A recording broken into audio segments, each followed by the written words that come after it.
जय जगन्नाथ। सिद्धार्थ भक्तिर ए गीता रहस्य कार्यक्रम को मुझे समस्त को स्वागत जनाऊँगी। ओम श्री परमात्मने नमः।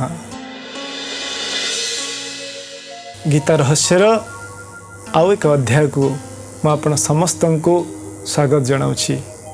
गत अध्याय आमे माने आलोचना करुथिले किपरि भाव रे समस्त धृतराष्ट्राण मानंकु समस्त कौरव पक्षर सेना मानंकु सेनानायक मानंकु व्यवस्थित भाव रे देखी कपिध्वज अर्जुन भगवान को कहउचंती। कौन कहउचंती ना प्रवृत्ते शस्त्र संपाते धनुरुद्यम्य पांडव।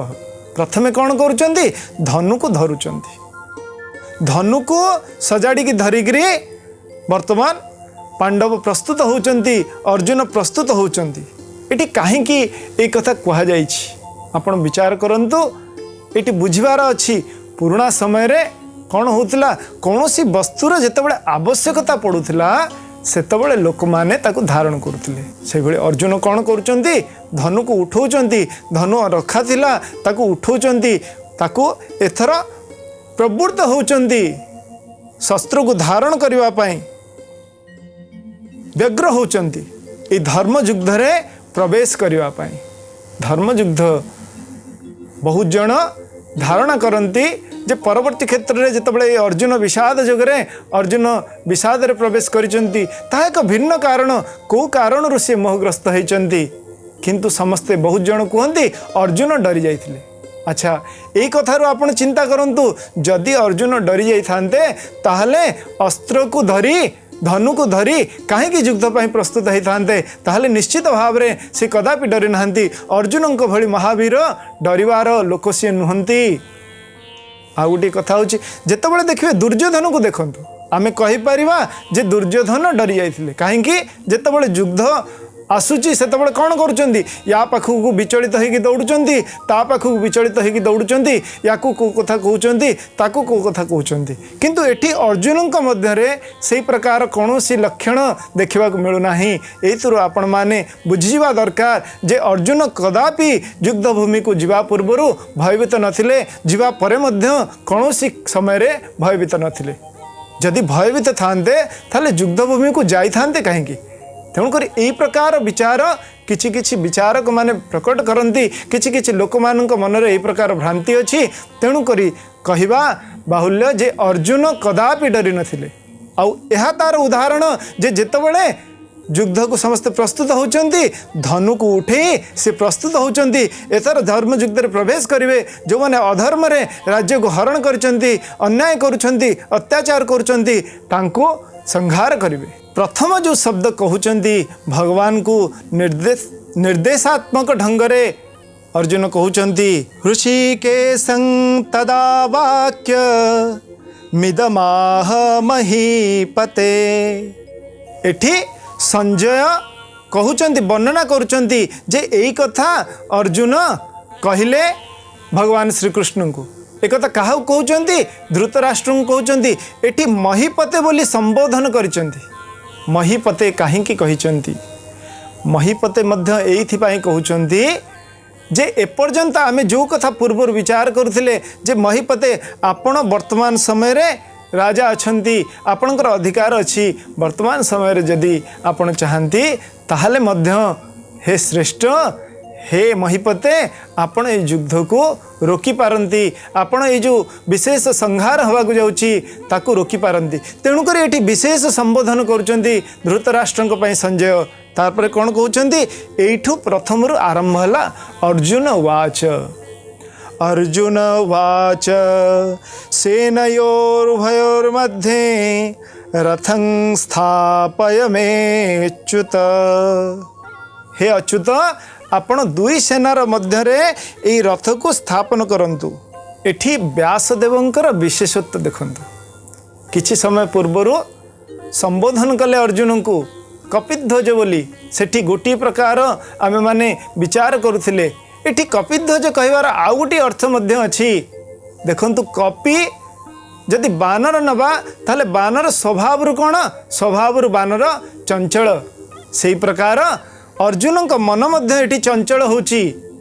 आउ कौन ध्वजा ध्वजा जो पताका उड़े से पताका मध्य सब बेले चंचल रुहे जेमिति पवन गति हम से अनुसार ध्वजा कौन हम ध्वजा सर्वदा चलचंचल रहिबो तेणुक से प्रकार रथरे जो कपिध्वज बोली संबोधन करिसेंती वर्तमान अर्जुनकर मन मध्य से प्रकार चंचल होछि ताहाको सूचित करबा पई चाहुचंती एई चंचलता लक्ष्य करा जाउछि आउ कोन एटी संबोधन करुचंती परमात्मा को अजस्र सहस्र नाम मध्यरु भगवानकर एटी अर्जुन प्रथम जो संबोधन करुचंती भगवान को कौन कहउचंती एटी अच्युत बोली संबोधन करुचंती अच्युत शब्दर विभिन्न अर्थ अच्छी ता भीतर जो प्रमुख अर्थ जदि आम विष्णु सहस्र नाम रे देखिवा शंकराचार्य मध्य याकू उपस्थापना करिसेंती जे अच्युत जहार केबे च्युत हुए नाही एवं हब नाही मध्य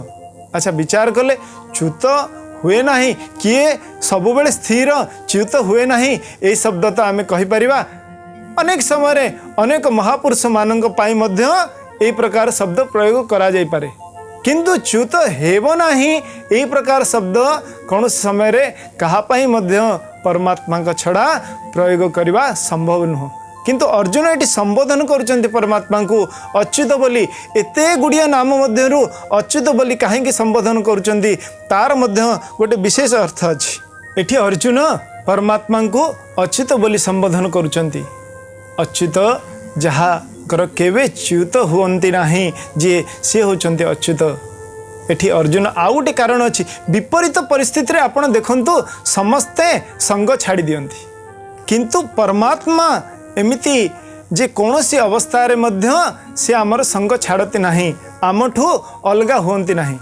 आम मैंने बहुत समय देखिथिबा आम मानकर व्यवस्था रे मध्य समाज रे मध्य एपरि बहुत उदाहरण अच्छी जेतबेले सब प्रकार ठीक ठाक चली थाए सेतबेले कौन करती समस्ते समस्ते सांगरे रुहंती विभिन्न प्रकार उत्सव जेतबेले चली थाए जदि कहार धनर आधिक्य अच्छी जदि कहार व्यक्तित्व श्रेष्ठ अवस्था रे अच्छी सेतबेले समस्ते आसंती सांग हुअंती विभिन्न प्रकार उत्सव हुए सांगरे सांगरे रुहंती किंतु जेतबेले कौन सी प्रकार विपरीत परिस्थिति मनुष्य जीवन में आसे जेतबेले कौन सी प्रकार असमय को सम्मुखीन हुए मनुष्य सेतबेले कौन हुए सेतबेले प्रथमरु जो माने आमर सांगेर थांती से माने कौन करती निज सुविधा अनुसार आमको छाड़िकी चली जाती किंतु परमात्मा केबे भी आमको छाड़िकी जीवे नहीं साधारण भाव में देखो गोटे उदाहरण समस्त दियंती जे जदि जहाज बुड़ीवा को लागिव ता भितर थिबा जो मूषा गुड़िक अच्छा जो मैंने चाउल खाऊे से माने आग ता देहरु पड़ेवा चेष्टा करेंगे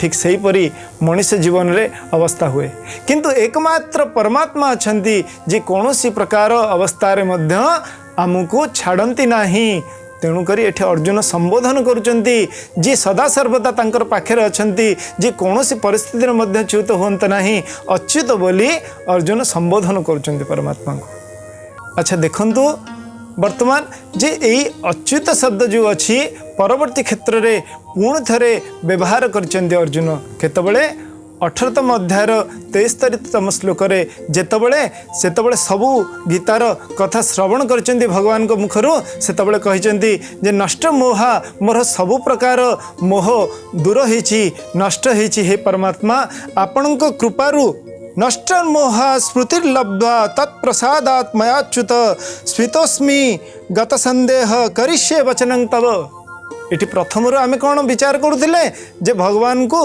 वर्तमान धनुर हृषिकेशन को आदेश दौची तो ये जो अच्युत संबोधन करुचंती भगवान आउ थे पुनश्च अर्जुन 18 अध्यायर 73तम श्लोक पुनश्च भगवान को सेठी मध्य अच्युत बोली संबोधन करिसेंती कौन कहिसेंती नष्ट मोह स्मृति लब्ध्वा त्वत्प्रसादात् मयाच्युत शीतोस्मि गत संदेह करिष्ये वचनं तव करिष्ये वचनं तव मोर मोह नष्ट हो जाइछि मु वर्तमान आपणकर जेमिति कहिबे मु सेमिति करिवि आपण देखंतु आमे विचार करथिले ए टिके पूर्वरु कहउचंती जे आदेश दउचंती जे मोर रथ को स्थापन करंतु वर्तमान कोन कहउचंती शेष रे आमे देखुचे जे शेष रे कहउचंती करिष्ये वचनं तव अच्छा एई प्रकार भूल जीवात्मा बहुत समय कहि थाए जीवात्मा कौन करुच्ची एठी अर्जुन को जदि जीवात्मा बोली भाविबा ताले परमात्मा को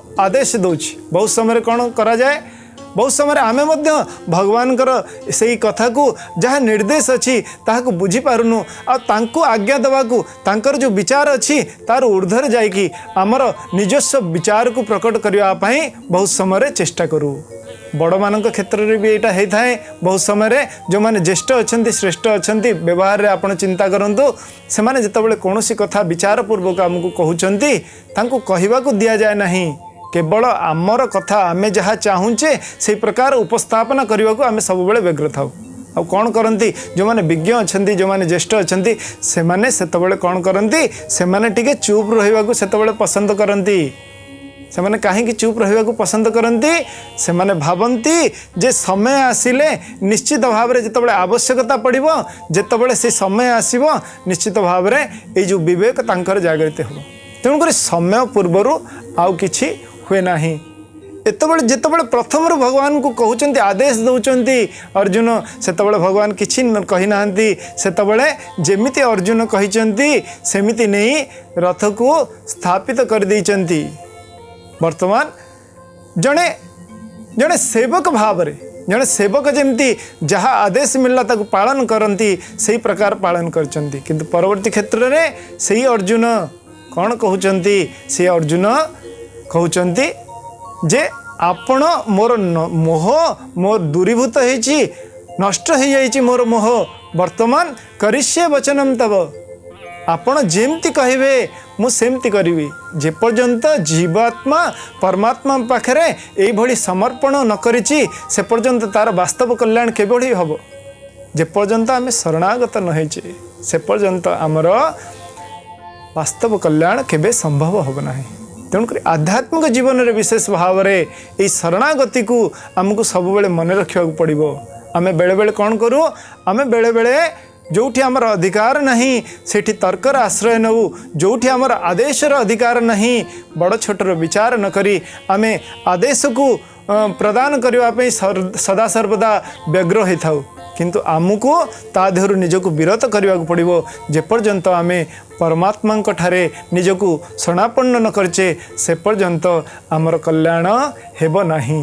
जदि आमे ठाकुर श्री रामकृष्ण परमहंस देवंकर गोटे उदाहरण को नवा से सदा सर्वदा गोटे कथा कहते भगवती को से साक्षात ब्रह्ममय रूपे विचार करुले से सब बेले कहते हे माँ मु हूँ गोटे जंत्र तुम्हें हूँ जंत्री तमें जेमिति चलैब तमर जेमिति चलैबा को इच्छा से भली चलाओ। अच्छा जंत्रर महत्वपूर्ण जिनस होची जंत्र को जदि गोटे भल जंत्री परिचालना करे ताहले ता देहरे जो श्रेष्ठ योग्यता अच्छी ताहा उपस्थापित हो पारिबो। आमे किंतु बहुत समय कौन करूँ निजर अज्ञानतार कारणरू शरणागत हवाको पश्चातपद करूँ। तेणुक कौन हुए आम द्वारा संभव हुए नाही आम जीवनर श्रेष्ठतम अवस्था को प्राप्त करिवारु आमे सब बेले वंचित हो जाऊ। तेणुक शरणागत हवाको पड़िबो।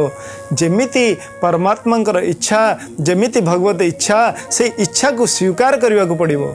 कोठी आपण देखंतु जदि आमे जीशुख्रीष्टंकर उदाहरण भी नवा गोटे समय रे जेतबेले जीशुख्रीष्टन को समस्ते कंटा बाड़ौचंती तांको देहरे सेतबेले तांको नेइकरी जाउचंती सेतबेले से चिंतन करूचंती प्रथम प्राथमिक अवस्था रे से गोटे कथा चिंता करिचंती जे मो द्वारा एमती कौन भूल हैला जे मते एमती आपण वर्तमान दंड विधान करूचंती बोली परमात्मा पाखे गुहारी करूचंती।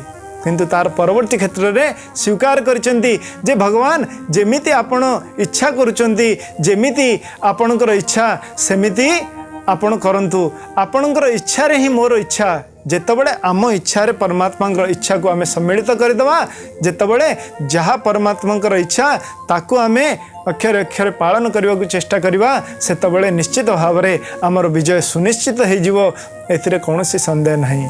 सही कथा वर्तमान अर्जुन सांगे होची साधारणतः मनीष विचलित हवा स्वाभाविक जेतबेले देखंतु सामने पांडव पक्ष सब ठिया होती आउ केते प्रकार अन्याय करिसेंती से अवस्था रे अर्जुन कौन करुचंती अर्जुन धनु को उत्तोलन करी गांडीव को उत्तोलन करी भगवान को कहउचंती रथ को स्थापन कर कौन पाई कहउचंती तार कारण भी एठी कहउचंती 22तम श्लोक रे भगवत गीतार प्रथम अध्याय 22तम श्लोक रे अर्जुन कहउचंदी यावदेता निरीक्षेहं युद्ध कामान वस्थितान कर्मया सह योद्धव्य मस्मिन् रण समुद्यमे। यावत देता निरीक्षेहं से पर्यंत कौन करिबी एताम निरीक्षेहं मु देखिबी कौन ना ए जो माने युद्धर इच्छा नहीं युद्ध कामान वस्थितान युद्धर इच्छा नहीं जो माने अवस्थित होइचंदी उपस्थित होइचंदी सेमानु टिके निरीक्षण करिबी।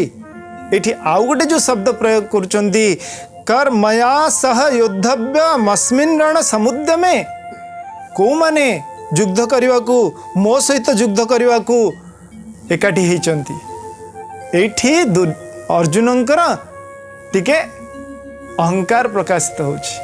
आपण देखंतु कहउचंदी अर्जुन सहित निश्चित भाव में अर्जुन को युद्ध करार अच्छी किंतु अर्जुन सहित युद्ध करने समस्त एकत्रित होना एटी धर्म अधर्मर युद्ध एटी विशेष भाव में कौरव एवं पांडव मानकर युद्ध एटी केवल निजको संबोधन करवा जे कौ माने मो सहित युद्ध करने प्रस्तुत होती आसीचंती निश्चित भाव में अर्जुनंकर किंचित अहंकार को प्रकट करुची। ये अहंकार कारण कौन आपण देखंतु पूर्ववर्ती क्षेत्र में जितेबाला विराट युद्ध रे एकुटिया अर्जुन समस्त महारथी को परास्त कर एकुटिया सेठी कहीं नहांती समस्त को परास्त करके भगे देइचंती।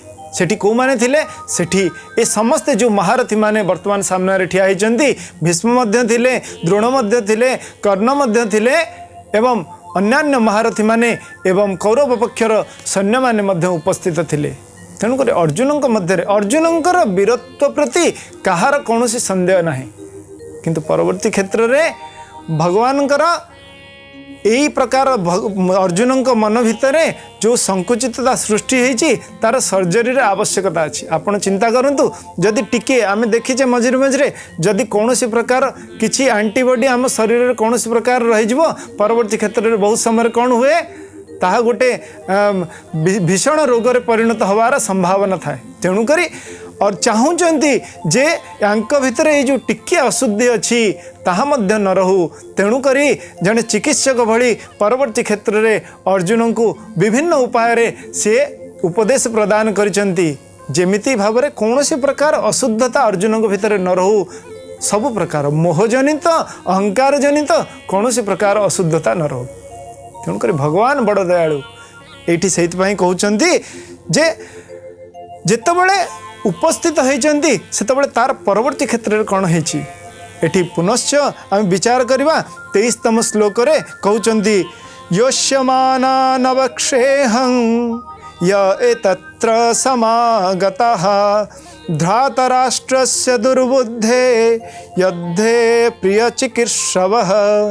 योष्यमाना अवक्षेहं यही जो माने युद्धर इच्छा नहीं एकत्रित होती एतेत्र समागता तांकु टिके देखिवा पई इच्छा प्रकाश करुचंती जे मु टिके देखिबी जो माने एठी गोटे विशेषत्व लक्ष्य करने को पड़ो कहीं ये शब्द प्रयोग करचंती कारण टिके पूर्व तो जो माने उपस्थित होइचंती तांकु निरीक्षण करने थरे कहउचंती पुनश्च एक कथा कहीं कहउचंती एटी आउ गोटे द्वंद्व उत्पन्न होइछि अर्जुन मन रे सेथिपई एक कथा कहउचंती से कथा कहउचंती जे धृतराष्ट्रस्य दुर्बुद्धे युद्धे प्रिय चिकीर्षवः। ये जो धृतराष्ट्रकर अर्थात दुर्योधनकर दुर्बुद्धि युक्त दुर्योधनकर प्रिय होई को माने एकत्रित होइचंती। अच्छा देखंतु प्रथम कथा होची एटी मने पकाउचंती जहाँ अन्याय दुर्योधन करि चलीचंती जो प्रकार अनीति करि चलीचंती एवं कहार मध्य कथा को श्रवण करूनाहांती निजर अहंकार पृष्टि पई सबु प्रकार विपरीत कर्म करबा पई प्रस्तुत अछंती। अच्छा जदि प्रकृत रे किए कहार हितकांक्षी हेथिबो ताहले ताकू कोन कहबो। बहुत समय आपण देखंतु आम मानकर जो माने वास्तव रे हितकांक्षी हेथिबे से माने कौन करेंगे जोटा आम पाई उचित से गोटी को आमको परामर्श देवे। व्यवहार कौन होता है आम ग्रहण करिवार मानसिकतार बहुत समय रही पारुना हूँ तेणुक कौन जो मैंने आमर हितकांक्षी अच्छा से माने कौन करती से माने जितेबाला कौन उपदेश प्रदान करती से ग्रहण कर अवस्था आमर न थाए। तेणुक आम कौन करूँ से उल्टा कथा कहवा को प्रारंभ कर दूँ। यह द्वारा कौन हुए से माने चुप हो जाती। किंतु प्रकृत अर्थ में जिते कथा कहले भी आपण मैंने चिंता करूँ आमे माने धर कहार संतान आमर माता पिता माने जदि मन करेंगे जे कौन प्रकार आचरण द्वारा एवं कौन प्रकार जिनस करने द्वारा आमर परवर्ती समय क्षति हम ताहा ठीक नुह ताहा आमर अकल्याण हम ताल निश्चित भाव में आमको कौन उपदेश देवे आमको उपदेश देवे जे ता देहरु विरत रुहंतु। जो माने आमको अनीति अधर्म एवं अन्याय कहीं तादेहरु विरत रहा कहती तार कारण होची ताहा निश्चित भाव में आमर अकल्याण करिवो परवर्ती क्षेत्र में। किंतु जो माने आमर वास्तव हितकांक्षी से माने यही प्रकार कथा कहिबे से माने जानी मध्य आमे ताकु ग्रहण करि परिबा न करि परिबा से माने हमको उपदेश प्रदान करिवे। किंतु एठी अर्जुन विचार करुचंती कारण एते प्रकार दुर्नीति अनीति सब दुर्योधन करिचंती।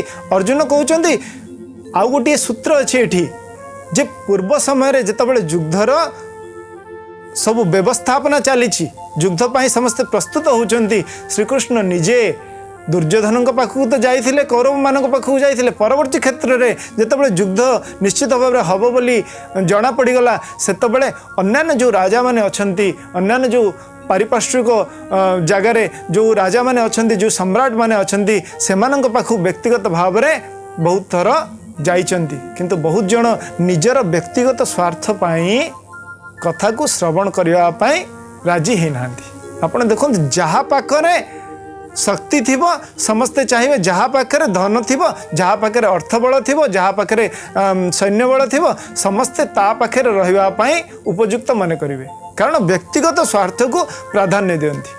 एमाने दुर्योधन सांगेरे रहिबार कारण होची ए दुर्बुद्धियुक्त दुर्योधन सांगेरे रहिबार कारण होची तांकर व्यक्तिगत स्वार्थ। तांकर व्यक्तिगत स्वार्थ जदि न थांता से जदि सतेरे दुर्योधनर हितकांक्षी होई थांते ताहले ताकू ए अनीतिरु विरत होवा पई ताकू ए प्रकार अपकर्मरु विरत होवा पई निश्चित भाव रे से माने उपदेश प्रदान करंते।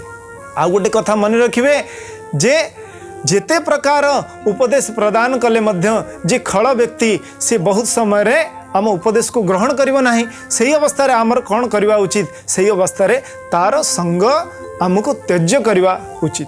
किंतु एठारे से माने सही प्रकार कर्म करि नाहंती से माने समस्ते आसी उपस्थित होइचंती दुर्योधन सांगे ठिया होइचंती आम विपक्ष रे युद्ध करने तेणुक विशेष भाव में ये कहते अर्जुन जे धृतराष्ट्र से दुर्बुद्धे युद्धे प्रिय चिकित्सव तांकर प्रिय होई समस्ते ठिया होइचंती।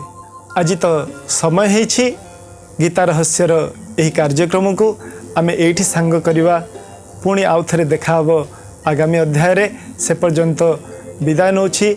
जगतरनाथ जगन्नाथ चरण रे एतिक प्रार्थना आपण मानकर सर्वविध कल्याण हो। जय जगन्नाथ।